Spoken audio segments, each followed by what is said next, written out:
Hello मेरे प्यारे भाइयों, आप सभी का स्वागत है हमारे इस चैनल प्रदीप इंस्टीट्यूट में।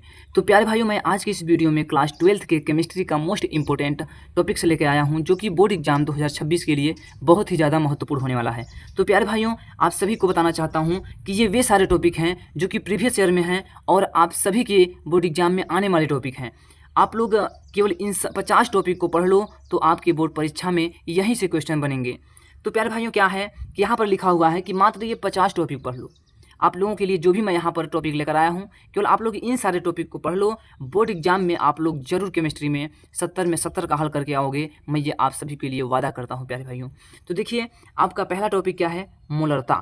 मोलरता की क्या होती है? मोलरता की आप परिभाषा भी याद कर लीजिएगा, परिभाषा भी आप सब याद कर लीजिएगा, और इस पर जो न्यूमेरिकल बेस्ड होते हैं आप लोग उसको भी तैयार करिएगा। यहाँ इसकी अगला टॉपिक क्या है? मोललता। मोललता और यहाँ पर नॉर्मलता भी है और मोल प्रभाज है। इन चारों टॉपिक में से मैं आप सभी को बताना चाहता हूँ। तो आप लोग इन सारे टॉपिक में से ये जो मोललता है, मोललता और नॉर्मलता, मोल प्रभाज, इसमें से आप लोग जरूर इन सभी का परिभाषा याद कर लीजिएगा। क्या आप लोग इन सभी का क्या परिभाषा जरूर याद कर लीजिएगा, क्योंकि परिभाषा इसकी जरूर आप सभी के 2-4 सेट में अवश्य मिलेंगी। तो आप लोग इसकी परिभाषा जरूर तैयार कर लीजिएगा इन चारों का। इसी के बाद अगला क्या आता है आपका? राउल्ट का नियम। अगला क्या है? राउल्ट का नियम।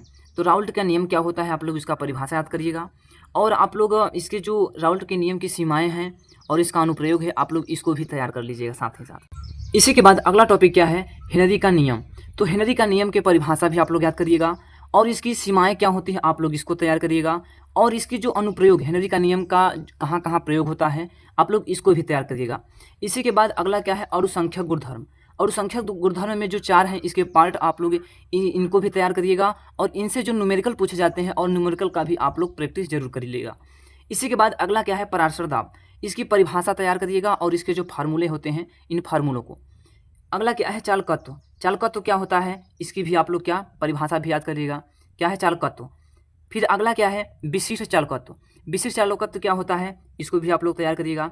ये वे सारे टॉपिक हैं जो कि आपके बोर्ड एग्जाम में आने वाले टॉपिक हैं, और ये मैं आप सभी के लिए बताना चाहता हूं कि ये वैसे टॉपिक हैं जो कि 2-4 सेट में अवश्य ही मिलेंगे। तो चलिए, अगला टॉपिक क्या है? तुल्यांकी चालकता। तुल्यांकी चालकता क्या होता है? इसको भी तैयार करिएगा। फिर इसी के बाद आपका अगला आता है कोलराउस का नियम। क्या आता है? कोलराउस का नियम। तो कोलराउस का नियम क्या होता है? इसको आप लोग तैयार करिएगा, और इसकी जो कोलराउस के नियम की जो अनुप्रयोग है, आप इसके अनुप्रयोग को भी तैयार करिएगा। इसी के बाद अगला आता है आप सभी का, अगला क्या है? इलेक्ट्रोड विभव। इलेक्ट्रोड विभव क्या होता है? इसकी आप लोग परिभाषा इसमें केवल तैयार करना है। इसी के बाद अगला क्या है? विद्युत रासायनिक श्रेणी। विद्युत रासायनिक श्रेणी में क्या इसकी परिभाषा तैयार करिएगा, और इसमें जो अपचायक पदार्थ होते हैं और अपचायक पदार्थ होते हैं, इन सारे के बारे में आप सभी को पता होना चाहिए। इसी के बाद अगला क्या है आप सभी का? मानक इलेक्ट्रोड विभव। तो मानक इलेक्ट्रोड विभव क्या होता है? इसका परिभाषा भी तैयार करिएगा, और ये आपके इम्पोर्टेंट टॉपिक है ये भी। इसी के बाद अगला क्या है? सेल का विद्युत वाहक बल। सेल का विद्युत वाहक बल क्या होता है? इसको भी आप लोग समझिएगा। इसी के बाद निर्नष्ट समीकरण। निर्नष्ट समीकरण क्या होता है? इस पर तो आपका ये तो और इम्पोर्टेंट है। क्या है ये आपका वेरी इंपॉर्टेंट है। आप लोग इससे आप लोग न्यूमेरिकल भी तैयार करिएगा। न्यूमेरिकल का पार्ट आपके हर एक चैप्टर में है, तो इन न्यूमेरिकल को भी आप सभी को तैयार करना है। इसी के बाद सेल है। सेल है आपका प्राथमिक सेल होता है, द्वितीयक सेल होता है, इनको भी तैयार करिएगा। इसी के बाद अगला क्या है? कोटि व आणविकता में अंतर होता है। कोटि व आणविकता में अंतर, ये तो आपके 5 क्या हम कह रहे हैं, आपके 4 सेट में अवश्य आएगा। 4 सेट में आप लोग पेपर उठाकर देखिएगा, 4 सेट में अवश्य ही आएगा, क्योंकि 2025 के सेट में 3-4 सेट में ये टॉपिक आपका पूछा गया है। तो इसी के बाद अगला क्या है? शून्य कोट की अभिक्रिया। शून्य कोट की अभिक्रिया का फार्मूला जो होता है आप सभी को उसको तैयार करना है, और इस पर क्या होता है? आपके न्यूमेरिकल बहुत ज़्यादा होते हैं, इसको भी आप लोग तैयार करिएगा। इसी के बाद अगला क्या है? प्रथम कोट की अभिक्रिया। इस पर भी आपका क्या होता है? न्यूमेरिकल पार्ट बहुत सारे हैं इसमें। तो ये सारे वे टॉपिक हैं जो कि आपके इंपॉर्टेंट हैं, वेरी इंपॉर्टेंट हैं।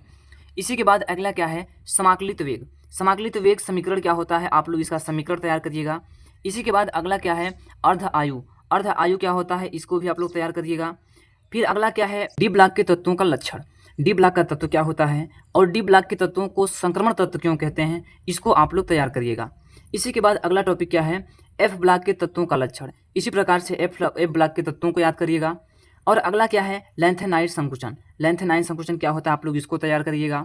समावेता क्या होती है, इसके कितने लक्षण होते हैं, कितने प्रकार होते हैं, आप लोग इसको भी तैयार करिएगा। इसी के बाद अगला क्या है, उप सहसंयोजक यौगिकों का नामकरण। IUPAC नामकरण जो होता है उप सहसंयोजक यौगिकों का, उसको भी आप सभी को तैयार करना है। ये वे सारे टॉपिक हैं जो कि आपके बोर्ड एग्जाम में पूछे गए हैं और इस 2025 में अवश्य, इस 2026 में आपके ये टॉपिक मिलेंगे आप सभी को देखने के लिए। तो अगला क्या है आप सभी का, संयोजकता आबंध सिद्धांत। ये क्या है, इसको BVT भी कहते हैं सिद्धांत। ये आपका वेरी इंपॉर्टेंट है क्योंकि ये इसमें से न्यूमेरिकल बहुत ज़्यादा आता है, आप लोग न्यूमेरिकल का भी प्रैक्टिस कर लीजिएगा। अगला क्या आता है, क्रिस्टल क्षेत्र सिद्धांत, जिसे CFT कहते हैं। ये भी आपका क्या है, वेरी इंपॉर्टेंट, वेरी इंपॉर्टेंट है, जिस पर मैं वेरी इंपॉर्टेंट रख रहा हूँ। इसको आप लोग समझिएगा कि ये आपके बोर्ड एग्जाम में देखने को अवश्य मिलेगा, तो इसको भी आप लोग तैयार कर लीजिएगा। इसी के बाद वर्नर का सिद्धांत, इसको भी आप लोग तैयार करिएगा।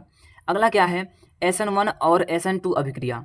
SN1 और SN2 अभिक्रिया, एका अणुक नाभिक प्रतिस्थापन अभिक्रिया होती है और द्विअणुक नाभिक रागी प्रतिस्थापन अभिक्रिया, इसको भी आप लोग तैयार करिएगा। इसकी क्रियाविधि क्या होती है, आप लोग इसको भी समझ लीजिएगा।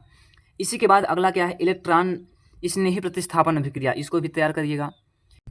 यदि आप सभी लोग कमेंट करते हैं तो हम आप सभी के लिए इन सारे टॉपिकों के बारे में अच्छे से PDF बनाकर और आप सभी को मैं समझाऊंगा कि ये सारे टॉपिक क्या होते हैं, इनकी परिभाषाएं क्या होती हैं, इन सारी चीज़ों के बारे में हम आप सभी को डिस्कस करेंगे और आप लोग कमेंट करिएगा तब प्यारे भाइयों।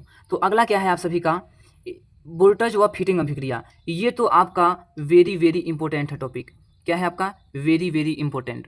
इसी के बाद अगला क्या है, वोल्टेज फिटिंग अभिक्रिया, इसको भी आप लोग तैयार करिएगा। ये दोनों अभिक्रियाएं वेरी इंपॉर्टेंट हैं। डार्जन अभिक्रिया व हुंस-डीकर अभिक्रिया, ये सारे अभिक्रिया जो हैं वेरी इंपॉर्टेंट हैं। अगला क्या है, सेंड-मेयर अभिक्रिया, इसको भी आप लोग तैयार करिएगा। ये वे सारे टॉपिक हैं जो आपके बोर्ड एग्जाम में देखने के लिए मिलेंगे प्यारे भाइयों।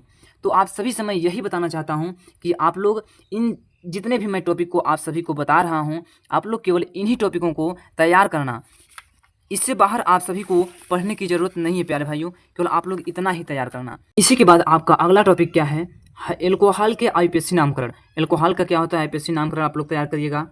इसी के बाद अगला क्या है, विलियमसन संश्लेषण ईथर अभिक्रिया, इसको भी आप लोग तैयार करिएगा। ये वे सारी अभिक्रिया हैं जो नामकरण की अभिक्रिया हैं, इन सभी को आप सभी को तैयार करना है। मैं आप सभी के लिए अभिक्रियाओं के बारे में अच्छे से बताऊंगा, इनका PDF भी लेके आऊँगा जिससे मैं आप सभी को अच्छे से समझा सकूँगा। तो अगला क्या है, एल्डोल संग्रहण व कैनिजारो अभिक्रिया, इसको भी आप लोग तैयार करिएगा। अगला क्या है, HVZ व क्लीमेंसन अभिक्रिया। HVZ क्या होती है, ये अभिक्रिया आप लोग तैयार करना है और क्लीमेंसन अपचयन अभिक्रिया, इसको भी आप सभी को तैयार करना है। तो अगला क्या है आप सभी का, एथिल एमीन। एथिल एमीन क्या होता है, इसको भी तैयार करिएगा। एनिलीन क्या होता है, इसको भी तैयार करिएगा आप सभी लोग। फिर इसके बाद कार्बिल एमीन अभिक्रिया, इसको भी तैयार करिएगा। फिर अगला क्या है, हाफरमान ब्रोमाइड अभिक्रिया, ये आपका वेरी इंपॉर्टेंट है। ये अभिक्रिया आपके 2 सेट में या 2 या 3 सेट में अवश्य ही मिलेगी देखने के लिए, ये आपका वेरी इंपॉर्टेंट है। इसी के बाद आपका अगला क्या आता है, ग्लूकोज। ग्लूकोज का क्या होता है, ग्लूकोज क्या होता है, इसकी अभिक्रिया रिएक्शन क्या होते हैं, आप सभी को ये सब तैयार करना है। फिर फ्रक्टोज क्या होता है, इसको आप लोग को तैयार करना है, इसकी भी रिएक्शन क्या होती हैं। हार्मोन्स कितने प्रकार के होते हैं, कौन कौन से होते हैं, इसको भी तैयार करना है। तो अगला क्या है आपका, पेप्टाइड बंध क्या होते हैं, किस प्रकार से होते हैं, इसको भी आप सभी को तैयार करना है। विटामिन ए क्या होती है, इसके कारण कौन सी रोग होती है, इसको आप सभी को तैयार करना है। विटामिन बी के कारण कौन सी रोग होती है, इसको भी तैयार करना है। इसी के बाद अगला क्या है, प्रोटीन। अगला क्या है, प्रोटीन क्या होता है, इसको भी तैयार करना है। जो भी ये 50 टॉपिक बताए हैं, तो आप लोग केवल इन 50 टॉपिकों को ही तैयार करना, इसके बाहर आप सभी को केमिस्ट्री में कुछ भी पढ़ना नहीं है प्यारे भाइयों। और अभिक्रिया जो हैं हम आप सभी के लिए PDF के रूप में अभिक्रिया को अच्छे से आप सभी को दे देंगे, तो आप लोग वहाँ से देख लीजिएगा। तो प्यारे भाइयों, यदि आप सबको ये वीडियो अच्छी लगी हो तो वीडियो को लाइक कर लीजिए। यदि चैनल को सब्सक्राइब नहीं किए हैं तो कृपया इस चैनल को सब्सक्राइब कर लीजिए। तो धन्यवाद प्यारे बच्चों, धन्यवाद।